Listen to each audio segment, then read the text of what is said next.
ನ್ಯಾಯಸ್ಥಾಪಕರು ಅಧ್ಯಾಯ 7. ಯೆರುಬ್ಬಾಳನೆನಿಸಿಕೊಳ್ಳುವ ಗಿದ್ಯೋನನೂ ಅವನ ಸಂಗಡ ಇದ್ದ ಜನರೂ ಬೆಳಿಗ್ಗೆ ಎದ್ದು ಹೊರಟು ಹೋಗಿ ಹರೋದಿನ ಬುಗ್ಗೆಯ ಬಳಿಯಲ್ಲಿ ಇಳುಕೊಂಡರು. ಇವರಿಗೆ ಉತ್ತರ ದಿಕ್ಕಿನಲ್ಲಿ ಮೋರೆ ಗುಡ್ಡದ ಹಿಂದಿನ ತಗ್ಗಿನಲ್ಲಿ ಮಿದ್ಯಾನ್ಯರ ದಂಡಿಳಿದಿತ್ತು. ಆಗ ಯೆಹೋವನು ಗಿದ್ಯೋನನಿಗೆ, ನಿನ್ನ ಸಂಗಡ ಇರುವ ಜನರು ಹೆಚ್ಚಾಗಿದ್ದಾರೆ. ಇವರ ಕೈಗೆ ಮಿದ್ಯಾನ್ಯರನ್ನು ಒಪ್ಪಿಸುವುದು ನನಗೆ ಸರಿಯಾಗಿ ಕಾಣುವುದಿಲ್ಲ. ಒಪ್ಪಿಸಿಕೊಟ್ಟರೆ ಸ್ವಹಸ್ತದಿಂದಲೇ ನಮಗೆ ರಕ್ಷಣೆಯುಂಟಾಯಿತೆಂದು ಹೆಚ್ಚಳಪಟ್ಟು ನನ್ನನ್ನು ಅಲಕ್ಷ್ಯ ಮಾಡರು. ಆದುದರಿಂದ ಎಲ್ಲಾ ಜನರಿಗೆ ಕೇಳಿಸುವಂತೆ ಧೈರ್ಯವಿಲ್ಲದವರು, ಅಂಜುವವರು ಈ ಗಿಲ್ಯಾದ್ ಪರ್ವತವನ್ನು ಬಿಟ್ಟು ಮನೆಗೆ ಹೋಗಲಿ ಎಂದು ಪ್ರಕಟಿಸು ಅಂದನು.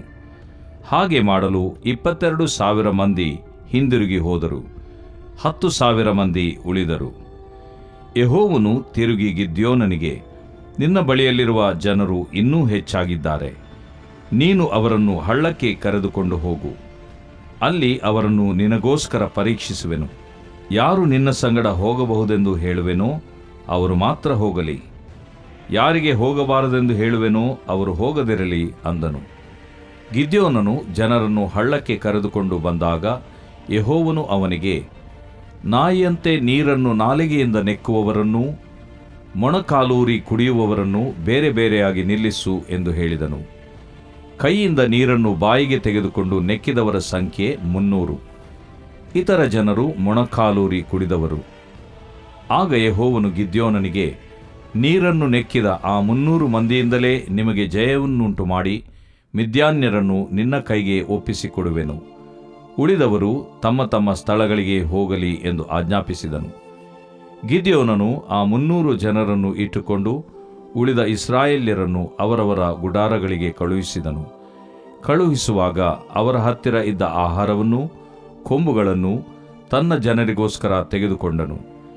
ಮಿದ್ಯಾನ್ಯರ ದಂಡು ಕೆಳಗೆ ತಗ್ಗಿನಲ್ಲಿ ಇಳುಕೊಂಡಿತ್ತು. ಅದೇ ದಿವಸ ರಾತ್ರಿಯಲ್ಲಿ ಯೆಹೋವನು ಅವನಿಗೆ, ನೀನು ಎದ್ದು ಹೋಗಿ ಶತ್ರುಗಳ ಪಾಳೆಯದ ಮೇಲೆ ಬೀಳು. ಅದನ್ನು ನಿನಗೆ ಒಪ್ಪಿಸಿಕೊಟ್ಟಿದ್ದೇನೆ. ಅವರ ಮೇಲೆ ಬೀಳುವುದಕ್ಕೆ ಹೆದರುತ್ತೀಯಾದರೆ ಮೊದಲು ನಿನ್ನ ಸೇವಕನಾದ ಪುರನ ಸಂಗಡ ಅಲ್ಲಿಗೆ ಹೋಗಿ ಅವರು ಮಾತಾಡಿಕೊಳ್ಳುವುದನ್ನು ಲಾಲಿಸು. ಆಗ ಅವರ ಮೇಲೆ ಬೀಳುವುದಕ್ಕೆ ನಿನಗೆ ಧೈರ್ಯ ಬರುವುದು ಅಂದನು. ಗಿದ್ಯೋನನು ಅದರಂತೆಯೇ ತನ್ನ ಸೇವಕನಾದ ಪುರನ ಸಂಗಡ ಶತ್ರು ಸೈನಿಕರ ಪಾಳೆಯದ ಕಡೇ ಭಾಗಕ್ಕೆ ಹೋದನು. ಮಿದ್ಯಾನ್ಯರು, ಅಮಾಲೇಕ್ಯರು, ಮೂಡಣ ದೇಶದವರು ಮಿಡತೆಗಳಂತೆ ಗುಂಪಾಗಿ ತಗ್ಗಿನಲ್ಲಿ ಇಳುಕೊಂಡಿದ್ದರು. ಅವರ ಒಂಟೆಗಳು ಸಮುದ್ರ ತೀರದ ಮರಳಿನಂತೆ ಅಸಂಖ್ಯವಾಗಿದ್ದವು. ಗಿದ್ಯೋನನು ಬಂದಾಗ ಅವರಲ್ಲೊಬ್ಬನು ತನ್ನ ಜೊತೆಗಾರನಿಗೆ ಒಂದು ಕನಸನ್ನು ತಿಳಿಸುತ್ತಿದ್ದನು. ಅವನು, ಇಗೋ, ನಾನು ಒಂದು ಕನಸು ಕಂಡೆನು. ಅದರಲ್ಲಿ ಒಂದು ಜವೆಗೋದಿಯ ರೊಟ್ಟಿಯು ಉರುಳುತ್ತಾ ಮಿದ್ಯಾನ್ಯರ ಪಾಳೆಯದೊಳಗೆ ಬಂದು ಒಂದು ಡೇರೆಗೆ ತಗಲಿ ಅದನ್ನು ಅಡಿಮೇಲು ಮಾಡಿ ಬೀಳಿಸಿಬಿಟ್ಟಿತು ಎಂದು ಹೇಳಲು, ಅವನ ಜೊತೆಗಾರನು, ಇದು ಇಸ್ರಾಯೇಲ್ಯನಾದ ಯೋವಾಷನ ಮಗ ಗಿದ್ಯೋನನ ಕತ್ತಿಯೇ ಹೊರತು ಮತ್ತೊಂದಲ್ಲ. ದೇವರು ಮಿದ್ಯಾನ್ಯರನ್ನೂ ಅವರ ಪಾಳೆಯಗಳನ್ನು ಅವನ ಕೈಗೆ ಒಪ್ಪಿಸಿದನು ಅಂದನು. ಗಿದ್ಯೋನನು ಆ ಕನಸನ್ನೂ ಅದರ ಅರ್ಥವನ್ನೂ ಕೇಳಿದಾಗ ಯೆಹೋವನಿಗೆ ಅಡ್ಡಬಿದ್ದು ಇಸ್ರಾಯೇಲ್ಯರ ಪಾಳೆಯಕ್ಕೆ ಹಿಂದಿರುಗಿ ಬಂದು ಅವರಿಗೆ, ಏಳಿರಿ, ಯೆಹೋವನು ಮಿದ್ಯಾನ್ಯರ ಪಾಳೆಯವನ್ನು ನಿಮ್ಮ ಕೈಗೆ ಒಪ್ಪಿಸಿದ್ದಾನೆ ಅಂದನು. ಮತ್ತು ಅವನು ಆ 300 ಮಂದಿಯನ್ನು 3 ಗುಂಪು ಮಾಡಿ ಪ್ರತಿಯೊಬ್ಬನ ಕೈಯಲ್ಲಿ ಕೊಂಬನ್ನೂ ಉರಿಯುವ ಪಂಜಡಗಿರುವ ಬರಿಕೊಡವನ್ನು ಕೊಟ್ಟು ಅವರಿಗೆ, ನನ್ನನ್ನೇ ನೋಡುತ್ತಾ ನಾನು ಮಾಡುವ ಹಾಗೆ ಮಾಡಿರಿ. ನಾನು ಪಾಳೆಯದ ಅಂಚಿಗೆ ಬಂದಾಗ ಹೇಗೆ ಮಾಡುತ್ತೇನೋ ಹಾಗೆ ನೀವು ಮಾಡಬೇಕು. ನಾನು, ನನ್ನ ಸಂಗಡ ಇದ್ದವರು ಕೊಂಬುಗಳನ್ನು ಊದಲು, ನೀವು ಪಾಳೆಯದ ಸುತ್ತಲೂ ಕೊಂಬನ್ನು ಊದಿ, ಯೆಹೋವನಿಗೆ ಜಯ, ಗಿದ್ಯೋನನಿಗೆ ಜಯ ಎಂದು ಕೂಗಿರಿ ಎಂದು ಹೇಳಿದನು. ರಾತ್ರಿಯ ಮಧ್ಯಯಾಮವು ಪ್ರಾರಂಭಿಸಿ ಕಾವಲುಗಾರರು ಬದಲಾದ ಕೂಡಲೇ ಗಿದ್ಯೋನನು ಅವನ ಸಂಗಡ ಇದ್ದ 100 ಮಂದಿಯು ಶತ್ರುಗಳ ಪಾಳೆಯದ ಅಂಚಿಗೆ ಬಂದು ಕೊಂಬುಗಳನ್ನು ಊದಿ ಕೈಯಲ್ಲಿದ್ದ ಕೊಡಗಳನ್ನು ಒಡೆದು ಬಿಟ್ಟರು. ಕೂಡಲೇ 3 ಗುಂಪಿನವರು ಕೊಂಬುಗಳನ್ನು ಊದಿ ಕೊಡಗಳನ್ನು ಒಡೆದುಬಿಟ್ಟು ಎಡಗೈಯಲ್ಲಿ ಪಂಜುಗಳನ್ನೂ ಬಲಗೈಯಲ್ಲಿ ಊದುವ ಕೊಂಬುಗಳನ್ನೂ ಹಿಡಿದು, ಯೆಹೋವನ ಕತ್ತಿ, ಗಿದ್ಯೋನನ ಕತ್ತಿ ಎಂದು ಕೂಗಿ ಪಾಳೆಯದ ಸುತ್ತಲೂ ತಮ್ಮ ತಮ್ಮ ಸ್ಥಳದಲ್ಲಿ ನಿಂತರು. ಪಾಳೆಯದವರಾದರೂ ಭ್ರಾಂತರಾಗಿ ಕೂಗುತ್ತಾ ಓಡಿ ಹೋಗ ಪ್ರಾರಂಭಿಸಿದರು. ಆ 300 ಮಂದಿಯು ಕೊಂಬುಗಳನ್ನು ಊದುತ್ತಿರುವಲ್ಲಿ ಪಾಳೆಯದವರು ಒಬ್ಬರನ್ನೊಬ್ಬರು ಹತಮಾಡಿಕೊಳ್ಳುವಂತೆ ಯೆಹೋವನು ಮಾಡಿದನು.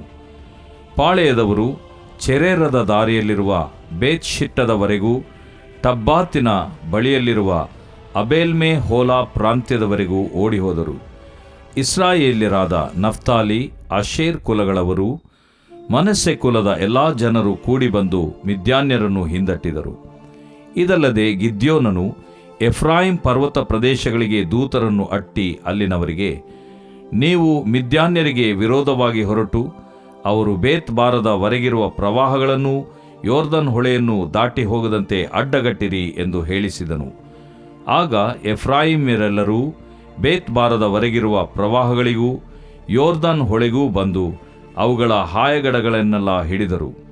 ಇದಲ್ಲದೆ ಅವರು ಮಿದ್ಯಾನ್ಯರ ನಾಯಕರಾದ ಓರೇಬ್, ಜೇಬ್ ಎಂಬವರನ್ನು ಹಿಡಿದು ಓರೇಬನನ್ನು ಓರೇಬನ ಬಂಡೆಯ ಮೇಲೆಯೂ ಜೇಬನನ್ನು ಜೇಬನ ದ್ರಾಕ್ಷಿಯ ಅಲೆಯಲ್ಲಿಯೂ ಕೊಂದು ಅವರ ತಲೆಗಳನ್ನು ತೆಗೆದುಕೊಂಡು ಮಿದ್ಯಾನ್ಯರನ್ನು ಹಿಂದಟ್ಟುತ್ತಾ ಯೋರ್ದನಿನ ಆಚೆಗೆ ಹೋಗಿ ಅಲ್ಲಿದ್ದ ಗಿದ್ಯೋನನಿಗೆ ಅವುಗಳನ್ನು ಒಪ್ಪಿಸಿದರು. ದೇವರು ಪ್ರೀತಿಸುವ ಪ್ರೀತಿಯ ಬಿಗ್ ಜೆ ಟಿವಿ ಪ್ರಿಯ ವೀಕ್ಷಕರಿಗೆ ನಮ್ಮ ಕರ್ತನಾದ ಯೇಸು ಕ್ರಿಸ್ತನ ಹೆಸರಿನಲ್ಲಿ ವಂದಿಸಿ ಸ್ವಾಗತಿಸುತ್ತಿದ್ದೇವೆ. ಬನ್ನಿರಿ, ಇಂದಿನ ನಮ್ಮ ಅಧ್ಯಯನ ನ್ಯಾಯಸ್ಥಾಪಕರು 7ನೇ ಅಧ್ಯಾಯ, the book of judges chapter 7.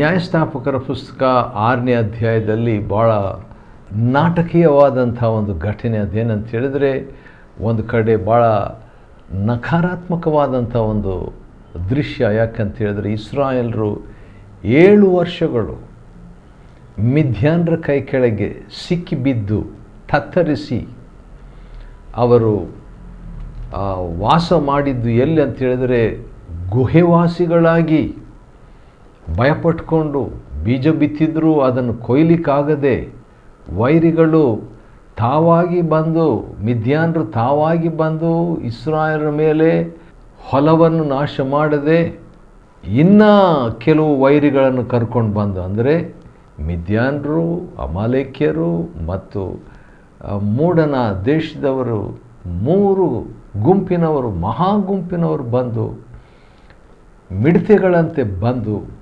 ಇಸ್ರಾಯೇಲರ ಮೇಲೆ ಬಿದ್ದು, ಅವರ ಅಂದರೆ ಅವರು ಊಟ ಮಾಡದಂಥ ರೀತಿಯಲ್ಲಿ, ಅವರು ಹೊಟ್ಟೆಗಿಲ್ಲದಂಥ ರೀತಿಯಲ್ಲಿ, ಅವರು ಹೊಲ ಬಿತ್ತದಂತೆ ಅಂಥ ಒಂದು ಪರಿಸ್ಥಿತಿಯಲ್ಲಿ ಅವರನ್ನು ಇಟ್ಟಿದ್ದರು. ಭಾಳ ಭಯಂಕರವಾದಂಥ ಒಂದು ಅನುಭವ. ಅಂಥ ಅನುಭವ ಇದ್ದಾಗ ಒಂದು ದಿವಸ ಬಹುಶಃ ಇದೇ ಪ್ರಶ್ನೆ ಮನಸ್ಸಿನಲ್ಲಿ ಇಟ್ಕೊಂಡು, ದೇವರ ಕಾರ್ಯಗಳಲ್ಲಿ ನಮ್ಮ ತಂದೆ ತಾಯಿಗಳು, ನಮ್ಮ ಹಿರಿಯರು ಹೇಳಿದಂಥ ಅದ್ಭುತಗಳು ಎಲ್ಲಿ ಎಂಬಂಥ ಯೋಚನೆ ಮಾಡಿಕೊಂಡು, ಬಹುಶಃ ಆ ಗಿದ್ಯೋನು ಇದ್ದಾಗ ದೇವರು ತನ್ನ ದೂತನನ್ನು ಕಳಿಸಿ ಮಾತನಾಡಿಬಿಟ್ಟು ಪರಾಕ್ರಮಶಾಲಿಯೇ ಎಂಬಂಥ ಪ್ರಶಂಸೆಯಿಂದ ಪ್ರಾರಂಭಿಸ್ತಾನೆ. ಬಹುಶಃ ಗಿದ್ಯೋನನಿಗೆ ಗೊತ್ತಿರಲಿಲ್ಲ ಏನೋ ತಾನು ಪರಾಕ್ರಮಶಾಲಿ ಅಂತ ಹೇಳ್ಬಿಟ್ಟು, ಆದರೂ ಕೂಡ ಇವನು ಪರಾಕ್ರಮಶಾಲಿ ಎಂಬುದಾಗಿ ದೇವರವರನ್ನು ಕರೀತಾನೆ. ಕೂಡಲೇ ದೇವರಿಗೆ ಅವನು ಮಾಡ್ತಕ್ಕಂಥ ಗೌರವ ಸತ್ಕಾರವನ್ನು ಮಾಡ್ತಾನೆ. ಭಾಳ ಬಡವನಾಗಿದ್ದರೂ ಕೂಡ ಬಹಳಷ್ಟು ಖರ್ಚುಗಳನ್ನು ಮಾಡಿ ದೇವರನ್ನು ಗೌರವಿಸಿ, ದೇವರಿಗೆ ತನ್ನ ಒಂದು ನಂಬಿಕೆಯನ್ನು, ಪ್ರೀತಿಯನ್ನು, ಪ್ರತಿಕ್ರಿಯೆಯನ್ನು ವ್ಯಕ್ತಪಡಿಸುವಂಥ ರೀತಿಯಲ್ಲಿ ಆ ಗಿದ್ಯೋನನು ದೇವರನ್ನು ಗೌರವಿಸ್ತಾನೆ.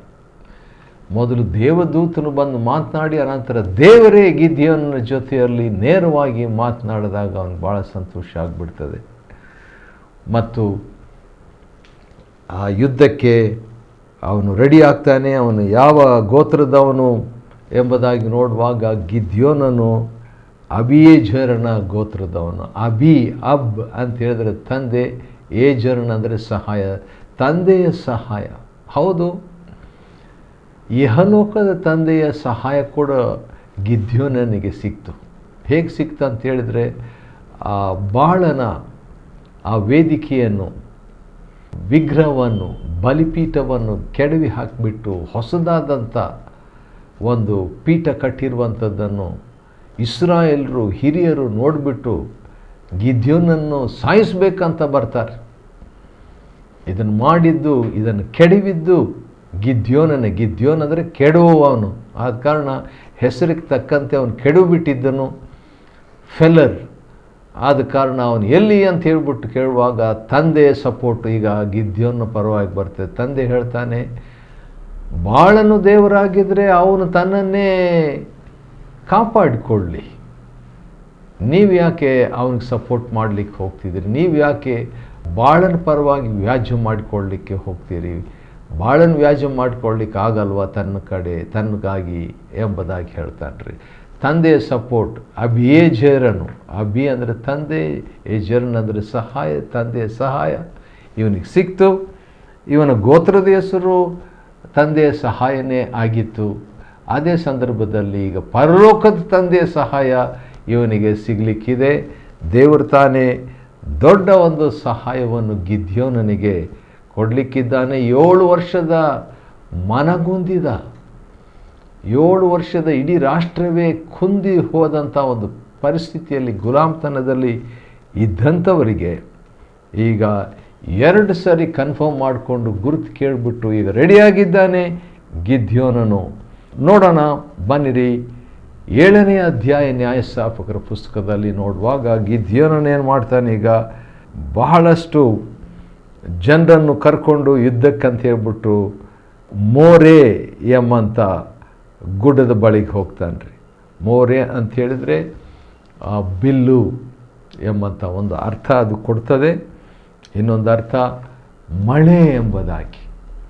ಹೌದು, ಈಗ ಮಳೆ ಬರಲಿಕ್ಕಿರುವಂಥ ಒಂದು ಅನುಭವ ಗಿದ್ಯೋನಿಗೆ ಆಗಲಿಕ್ಕಿದೆ. ಆದ ಕಾರಣ ಜನರನ್ನೆಲ್ಲ ಕರ್ಕೊಂಡು ಹರೋದಿನ ಬುಗ್ಗೆ ಹತ್ರ, ಹರೋದ್ ಅಂದರೆ ನಡುಗುವ ಬುಗ್ಗೆ ಹತ್ರ ಅವನು ಹೋಗ್ತಾನೆ ರೀ. ಸರಿ, ದೇವರು ಗಿದ್ಯೋನನಿಗೆ 2ನೇ ವಚನ, 7ನೇ ಅಧ್ಯಾಯ 2ನೇ ವಚನ, ಯೆಹೋವನು ಗಿದ್ಯೋನನಿಗೆ, ದೇವರಿಗ ಡೈರೆಕ್ಟಾಗಿ ನೇರವಾಗಿ ಮಾತನಾಡ್ತಾ ಇದ್ದಾನೆ. ನಿನ್ನ ಸಂಗಡ ಇರುವ ಜನರು ಹೆಚ್ಚಾಗಿದ್ದಾರೆ. ಎಷ್ಟು ಜನ ಇದ್ದರು? 32,000 ಜನರು ಗಿದ್ಯೋನನ ಜೊತೆಯಲ್ಲಿದ್ದರು. ಪರವಾಗಿಲ್ಲ ಅಲ್ವಾ? ಜನರು ಒಬ್ಬರಿಬ್ಬರು ನಮ್ಮ ಜೊತೆಯಲ್ಲಿ ಸೇರುವಂಥದ್ದೇ ಕಷ್ಟ ಅಂತ ನಮಗೆ ಕೆಲವು ಸಾರಿ ಅನ್ನಿಸ್ತದೆ. ಒಬ್ಬರೂ ಇಲ್ಲ, ಒಬ್ಬರೂ ಬರಲಿಲ್ಲ, ಆ ರೀತಿಯಾಗಲ್ಲ ನಾವು ಮಾತಾಡ್ತೇವೆ. ಆದರೆ ಇಲ್ಲಿ 32,000 ಜನರು ಇರ್ತಾರೆ. ಆಗ ದೇವರು ಅವರಿಗೆ, ನಿಮ್ಮಲ್ಲಿ ಇಷ್ಟೊಂದು ಜನರು ಯಾಕೆ ಇರಬಾರ್ದಂತ ದೇವರು ಒಂದು ಉದ್ದೇಶ ಇಟ್ಕೊಂಡಿದ್ದಾನೆ. ಆ ಉದ್ದೇಶ ಏನಂತ ಹೇಳಿದರೆ, ಇಷ್ಟೊಂದು ಜನರಿದ್ದರೆ ಸ್ವಹಸ್ತದಿಂದಲೇ ನಮಗೆ ಈ ಸಹಾಯವಾಯಿತು, ರಕ್ಷಣೆ ಆಯಿತು ಅಂತ ತಿಳ್ಕೊಳ್ಬಾರ್ದು. ತಿಳ್ಕೊಂಡು ಹೆಚ್ಚಳ ಪಡಬಾರ್ದು, ಹೆಚ್ಚಳಪಟ್ಟು ದೇವರನ್ನು ಅಲಕ್ಷ್ಯ ಮಾಡಬಾರದು ಎಂಬ ಉದ್ದೇಶದಿಂದ ಹೆಚ್ಚು ಜನರು ಬರೋದು ಬೇಡ, ಕಡಿಮೆ ಆಗಲಿ ಅಂತ ಹೇಳಿ 32,000 ಜನರು, ಅವರಲ್ಲಿ ನೀವು ಭಯ ಇದ್ದರೆ ಹೋಗಿಬಿಡ್ರಿ ಅಂತ ಹೇಳಿದ್ರೆ 22,000 ಜನರು ಹೋಗಿಬಿಡ್ತಾರೆ. 32,000 ಜನರು ಈಗ 10,000 ಜನರು ಆಗಿಬಿಡ್ತಾರೆ.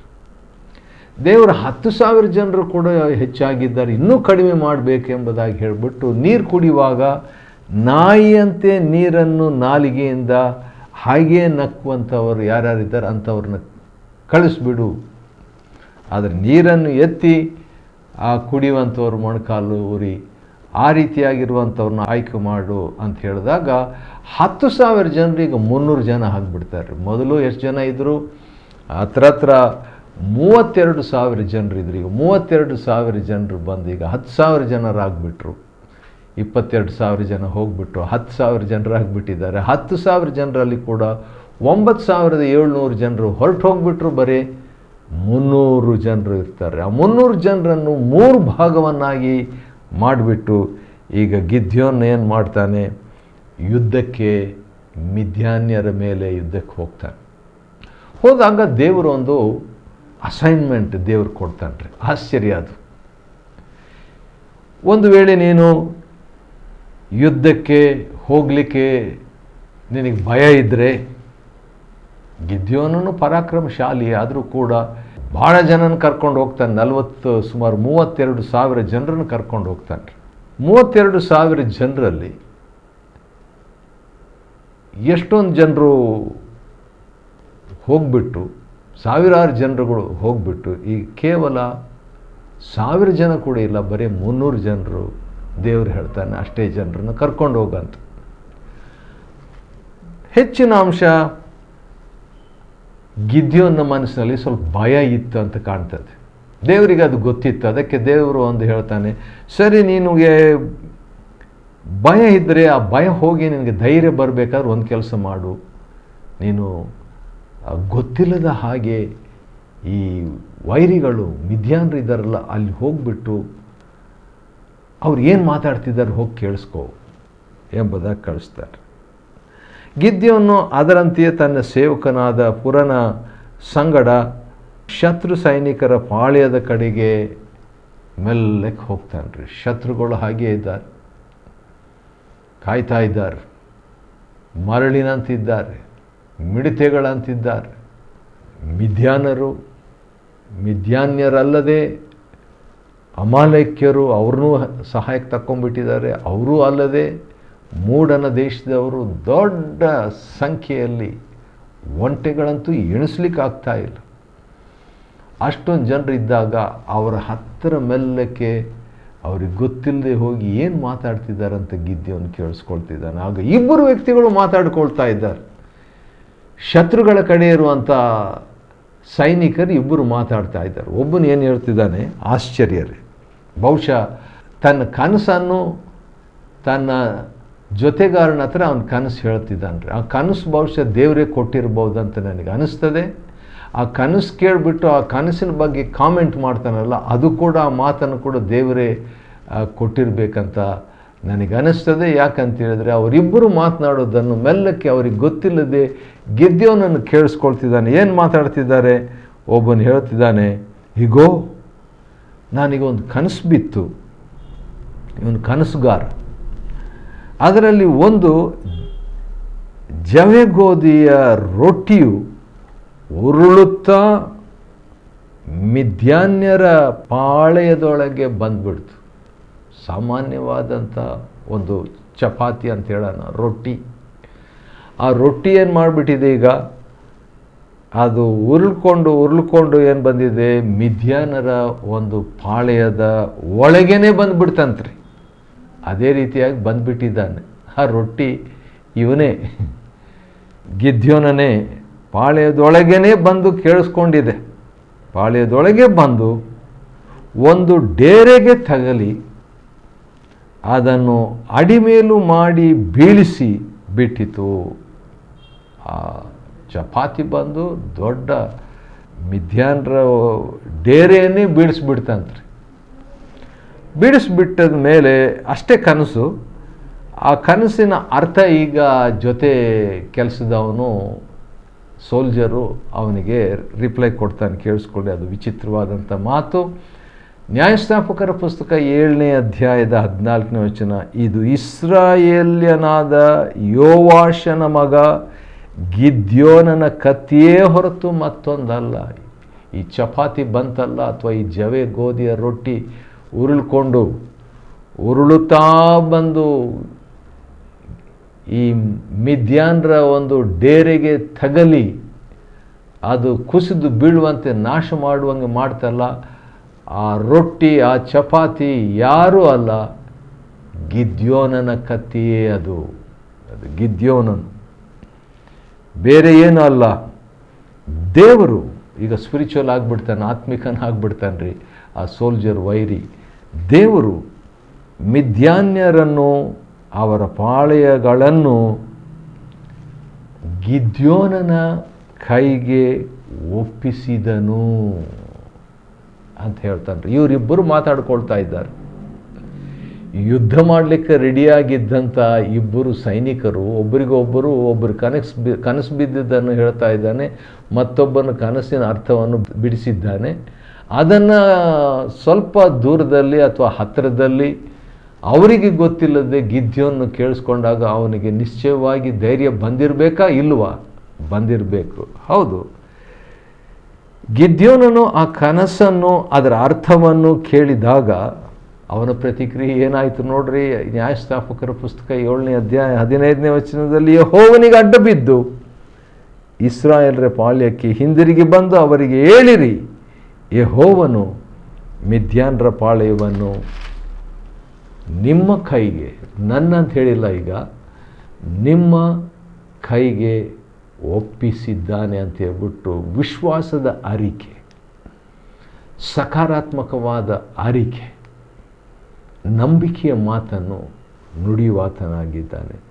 ಅದೇ ರೀತಿಯಾಗಿ ಆ 300 ಮಂದಿಯನ್ನು 3 ಗುಂಪಾಗಿ ಮಾಡಿ ಪ್ರತಿಯೊಬ್ಬನ ಕೈಯಲ್ಲಿ ಕೊಂಬು, ಉರಿಯುವ ಪಂಜಡಗಿ ಇರುವ ಬರೀ ಕೊಡ. ಆದ ಕಾರಣ ಕೊಡದೊಳಗೆ ಬೆಂಕಿ ಅಥವಾ ಆ ಒಂದು ದೀಪ, ಪಂಜಡಗಿ ಅಡಗಿದೆ ಅದರೊಳಗೆ, ಇನ್ನೊಂದು ಕೈಯಲ್ಲಿ ಕೊಂಬು. ಹಾಗೆ ಅವರು ಹೋಗ್ತಾ ಇರುವಾಗ ಇವನು ಹೇಳಿದಾಗ ಊದಬೇಕು, ಇನ್ಸ್ಟ್ರಕ್ಷನ್ಸ್ ಕೊಟ್ಟಿದ್ದ, ನಾನು ನನ್ನ ಸಂಗಡ ಇದ್ದವರು ಕೊಂಬುಗಳನ್ನು ಊದಲು, ನೀವು ಪಾಳೆಯದ ಸುತ್ತಲೂ ಕೊಂಬನ್ನು ಊದಿ ಯೆಹೋವನಿಗೆ ಜಯ, ಗಿದ್ಯೋನನಿಗೆ ಜಯ ಎಂಬುದಾಗಿ ಕೂಗಿ ಹೇಳಬೇಕಂತ ಹೇಳ್ತಾನೆ. ಅದೇ ರೀತಿಯಾಗಿ ರಾತ್ರಿಯಲ್ಲಿ ಏನು ಮಾಡ್ತಾರೆ, ಈ 3 ಗುಂಪಾಗಿ 300 ಜನರು 100 3 ಗುಂಪಾಗಿ 100 ಆಗಿ ಬಂದು ಏನು ಮಾಡ್ತಾರೆ, ಕೊಂಬುಗಳನ್ನು ಹಿಡಿದು ಏನಂತ ಹೇಳ್ತಾರೆ, ಕೈಯಲ್ಲಿ ಬಲಗೈಯಲ್ಲಿ ಊದುವ ಕೊಂಬು ಮತ್ತು ಎಡಗೈಯಲ್ಲಿ ಪಂಜುಗಳನ್ನು ಹಿಡ್ಕೊಂಡು ಯೆಹೋವನ ಕತ್ತಿ, ಗಿದ್ಯೋನನ ಕತ್ತಿ ಎಂದು ಕೂಗಿ ಹೇಳಿದರು. ಆ ರೀತಿಯಾಗಿ ಸ್ವಲ್ಪ ಚೇಂಜ್ ಮಾಡ್ತಾರೆ ಇವರು. ಯಾಕಂತ ಹೇಳಿದ್ರೆ ಅವನು ಹೇಳ್ಕೊಟ್ಟಿದ್ದ ಇನ್ಸ್ಟ್ರಕ್ಷನ್ಸ್ ಅಂದರೆ ಯೆಹೋವನಿಗೆ ಜಯ, ಗಿದ್ಯೋನನಿಗೆ ಜಯ ಅಂತ ಹೇಳಬೇಕಂತ. ಆದರೆ ಇವರು ಮೋಸ್ಟ್ಲಿ ಅದನ್ನು ಇಂಟರ್ಪ್ರೆಟ್ ಮಾಡಿದರು, ಅರ್ಥ ಬಿಡಿಸಿ ಹೇಳಿದರು, ಅಥವಾ ಚೇಂಜ್ ಮಾಡಿದರು, ಅಥವಾ ಒಟ್ಟು ಯೆಹೋವನ ಕತ್ತಿ, ಗಿದ್ಯೋನನ ಕತ್ತಿ ಎಂದು ಕೂಗಿ ಪಾಳ್ಯದ ಸುತ್ತಲೂ ತಮ್ಮ ತಮ್ಮ ಸ್ಥಳದಲ್ಲಿ ನಿಂತರು. ಆಶ್ಚರ್ಯ ಏನಂದರೆ ಶತ್ರುಗಳು ಅದನ್ನು ಹೆದರ್ಕೊಂಡು ಓಡೋಗ್ಬಿಡ್ತಾರೆ. ಓಡಿ ಹೋಗಿ ಏನಾಯಿತು, ಆ 300 ಮಂದಿಯ ಕೊಂಬುಗಳನ್ನು ಊದುತ್ತಿರುವಲ್ಲಿ, ಇನ್ನೂ ಓದ್ತಾನೆ ಇದ್ದಾರೆ, ಊದುತ್ತಾ ಇರುವಲ್ಲಿ ಪಾಳ್ಯದವರು ಒಬ್ಬರನ್ನೊಬ್ಬರು ಹತ ಮಾಡಿಕೊಳ್ಳುವಂತೆ ಆಯಿತು. ಕಡೆಗೆ ಏನಾಯಿತು, ದೊಡ್ಡ ಜಯ ಇವರಿಗೆ ಲಭ್ಯವಾಯಿತು. ಸರ್, ಯಾರ್ಯಾರು ಇವ್ರ ಜೊತೆಗೆ ಯುದ್ಧಕ್ಕೆ ಹೋದ್ರಂತ ನೋಡುವಾಗ ನಫ್ತಾಲಿಯವರು, ಆಶೇರ್ ಕುಲದವರು, ಮನಸ್ಸೆ ಕುಲದ ಎಲ್ಲ ಜನರು ಕೂಡಿ ಬಂದು ಮಿದ್ಯಾನ್ಯರನ್ನು ಹಿಂದಟ್ಟಿದರು. ಭಾಳ ಒಂದು ವಾರ್ ಸೀನ್, ಯುದ್ಧದ ಒಂದು ದೃಶ್ಯ ಇಲ್ಲಿ.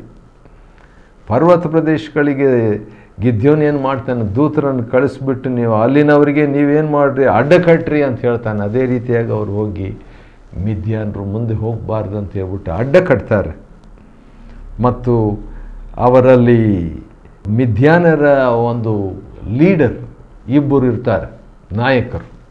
ಒಬ್ಬನ ಹೆಸರು ಓರೇಬ್ ಅಂತ ಹೇಳ್ಬಿಟ್ಟು 25ನೇ ವಚನ 7ನೇ ಅಧ್ಯಾಯ ನ್ಯಾಯಸ್ಥಾಪಕರು 25. ಒಬ್ಬನ ಹೆಸರು ಓರೇಬ್, ಇನ್ನೊಬ್ಬನ ಹೆಸರು ಜೇಬ್ ಅಂತ ಹೇಳ್ಬಿಟ್ಟು. ಜೇಬ್ ಕಳ್ಳರಿದ್ದಾರೆ ಅಂತ ನಾವು ಕೇಳಿಸ್ಕೊಂಡಿರ್ತೀವಲ್ಲ, ಅಂಥ ಒಂದು ಹೆಸರಿರುವಂಥ ನಾಯಕರು, ಮಿದ್ಯಾನರ ನಾಯಕರು. ಮೊದಲನೇವನ ಹೆಸರು ಓರೇಬ್ ಅಂತ ಹೇಳಿದ್ರೆ ಕಾಗೆ, ಮತ್ತು ಜೇಬ್ ಅಂತ ಹೇಳ್ಬಿಟ್ಟು ಜೇಬನು ಅಂತ ಹೇಳಿದ್ರೆ ತೋಳ. ಕಾಗೆ, ತೋಳ ಎಂಬಂಥ ಹೆಸರು ಇದ್ದಂಥ ಇಬ್ಬರು ನಾಯಕರು ಅವರು ಇಬ್ಬರ ಮೇಲೆ ಜಯ ಸಾಧಿಸ್ತಾರೆ. ಅದಾದ ನಂತರ ಮುಂದೆ ಹಾಗೆ ಹೋಗ್ತಾ ಇದ್ದಾಗ ಮಿದ್ಯೋನರನ್ನು ಹಿಂದಟ್ಟಿ ಹೋಗಿ ಅವರನ್ನು ಜಯಿಸ್ರಿ ಎಂಬುದಾಗಿ ಹೇಳಿದಾಗ ಏನಾಗ್ತದೆ, ಈ ಒಂದು ಕೆಲಸ ಅಥವಾ ಈ ಒಂದು ಕಾರ್ಯ ಯಾರಿಗೆ ಒಪ್ಪಿಸಲಾಯಿತು ಅಂದರೆ ಎಫ್ರಾಯಿಮ್ನವರು. ಗಿದ್ಯೋನ್ನೇ ಮಾಡಿದ್ದು, ಆದರೆ ಡೈರೆಕ್ಟಾಗಿ ಗಿದ್ಯೋನ್ ಮಾಡಲಿಲ್ಲ. ಗಿದ್ಯೋನನು ಎಫ್ರಾಯಿಮಿನವರಿಗೆ ಈ ಕೆಲಸ ಮಾಡಂತ ಹೇಳಿದಾಗ ಇಬ್ಬರು ನಾಯಕರನ್ನು ಅವರು ಅಂದರೆ ಎಫ್ರಾಯಿಮರು ಬಂದು ಅವರ ಮೇಲೆ ಜಯವನ್ನು ಸಾಧಿಸ್ತಾರೆ. ಆ ರೀತಿಯಾಗಿ 7ನೇ ಅಧ್ಯಾಯ ಮುಕ್ತಾಯವಾಗ್ತದೆ. ಇದನ್ನು ನಾನು ನೋಡಿದಾಗ ನನಗೆ ಅನಿಸಿದ್ದು ಏನಂತ ಹೇಳಿದ್ರೆ, ಒಬ್ಬ ಮನುಷ್ಯನು ದೇವರಾತ್ಮ ವಶ ಉಳ್ಳವನಾಗಿ, ದೇವರಾತ್ಮ ಭರಿತನಾಗಿ, ದೇವರ ಅಭಿಷೇಕ ಹೊಂದಿದವನಾಗಿ ಒಬ್ಬನು ಹೊಂದಿದ್ದಾನೆ. ಆದರೆ ಆ ಮನುಷ್ಯನು ಹೇಳಿದ ಮಾತನ್ನು ಎಫ್ರಾಯಿಮ್ನವರು ಕೇಳಿದಾಗ ಅವರಿಗೂ ಜಯ ಸಿಕ್ತು. ಅಭಿಷೇಕದ ವ್ಯಕ್ತಿ, ಅಭಿಷೇಕದ ನಾಯಕನ ಮಾತನ್ನು ಉಳಿದವರು ಕೇಳಿದಾಗ ಅವರಿಗೂ ಆ ಜಯದಲ್ಲಿ ಭಾಗ, ಅವರಿಗೂ ಆ ಅಭಿಷೇಕದಲ್ಲಿ ಅಥವಾ ಜಯದಲ್ಲಿ ಅಥವಾ ಯಶಸ್ವಿಯಲ್ಲಿ, ಕೃತಾರ್ಥತೆಯಲ್ಲಿ ಒಂದು ಭಾಗ ಸಿಗ್ತದೆ ಎಂಬುದನ್ನು 7ನೇ ಅಧ್ಯಾಯದಲ್ಲಿ ನಾವು ನೋಡ್ತೇವ್ರಿ. ನ್ಯಾಯಸ್ಥಾಪಕರು 7ನೇ ಅಧ್ಯಾಯವನ್ನು ಅಧ್ಯಯನ ಮಾಡಿಕೊಳ್ಳುವಂತೆ ದೇವರು ಕೊಟ್ಟ ಕೃಪೆಗಾಗಿ ಆತನಿಗೆ ಸ್ತೋತ್ರವಾಗಲಿ. ದೇವರು ನಿಮ್ಮನ್ನು ಆಶೀರ್ವದಿಸಲಿ.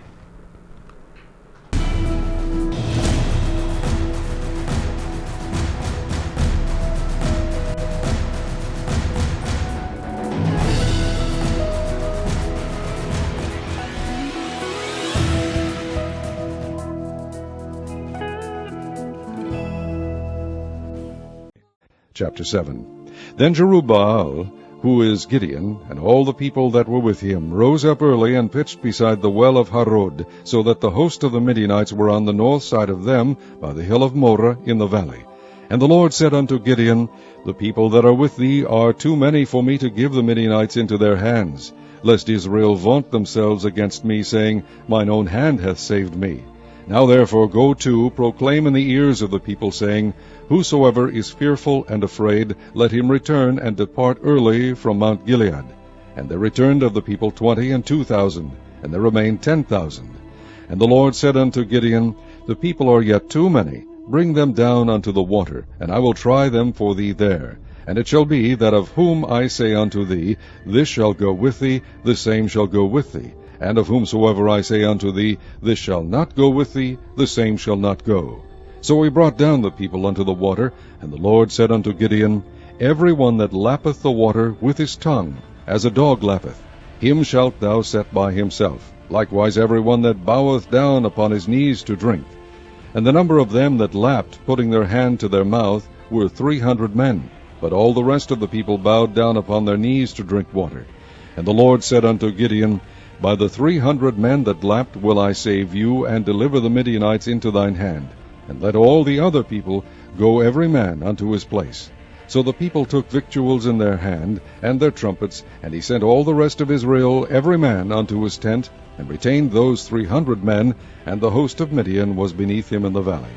And it came to pass the same night that the Lord said unto him, Arise, get thee down unto the host, for I have delivered it into thine hand. But if thou fear to go down, go thou with Phurah thy servant down to the host, and thou shalt hear what they say, and afterward shall thine hands be strengthened to go down unto the host. Then went he down with Phurah his servant unto the outside of the armed men that were in the host. And the Midianites and the Amalekites and all the children of the east lay along in the valley like grasshoppers for multitude, and their camels were without number, as the sand by the seaside for multitude. And when Gideon was come, behold, there was a man that told a dream unto his fellow, and said, Behold, I dreamed a dream, and lo, a cake of barley bread tumbled into the host of Midian, and came unto a tent, and smote it, that it fell, and overturned it, that the tent lay along. And his fellow answered and said, This is nothing else save the sword of Gideon the son of Joash, a man of Israel, for into his hand hath God delivered Midian and all the host.